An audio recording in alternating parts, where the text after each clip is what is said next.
Direction à présent Jaujac en Ardèche, où le parc du château de Rochemur va prendre une fois encore des allures de musée d'art contemporain. 3 ans que le lieu accueille chaque année et chaque été une exposition où l'art et la nature font bon ménage, du land art à découvrir à partir de ce week-end. Caroline Moreau, Pierre Lachaud. Sud de l'Ardèche, là où la terre vient des volcans. 6 artistes sont venus troubler la quiétude du parc de Rochemur. Son cajot plein de bogues, Françoise la Parisienne s'apprête à sculpter, à tisser plutôt ce que le lieu lui a inspiré. Il y avait beaucoup de gravats ici quand je suis rentrée visiter, mais il y avait des lits. Et dans mon travail, je suis très intéressée par tout ce qui est du domaine du rêve, du sommeil, des nuages et tout.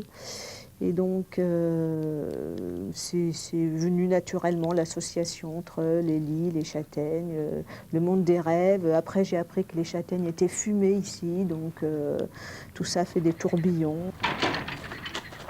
Serge, lui, a fait la cueillette des cailloux, des pierres de la région pour des jardins flottants qui ne dureront que le temps de l'été. Ça, Serge n'y est pas habitué, lui qui d'ordinaire conçoit des œuvres pour durer.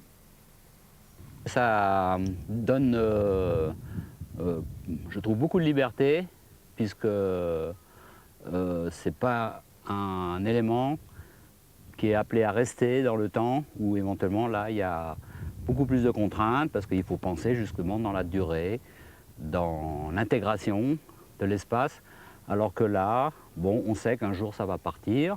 On ne souhaite pas que les artistes apportent une œuvre et l'installent, mais qu'ils travaillent bien à partir de ce qui existe, patrimoine naturel ou patrimoine bâti, en fonction des paysages. On souhaite vraiment avoir des œuvres pour un lieu. Quitte à ce que, pour les besoins de l'art, on coupe les arbres, on retourne la terre, on creuse une vallée. Et puis, alors en bas, j'aimerais qu'il y ait une spirale, une espèce de vis sans fin, qu'on va creuser et qu'on va ressortir et qui va de nouveau s'élever vers le ciel. Au milieu de ces œuvres d'art, c'est aussi le patrimoine qui est à découvrir. Une promenade à faire d'ici le mois d'octobre.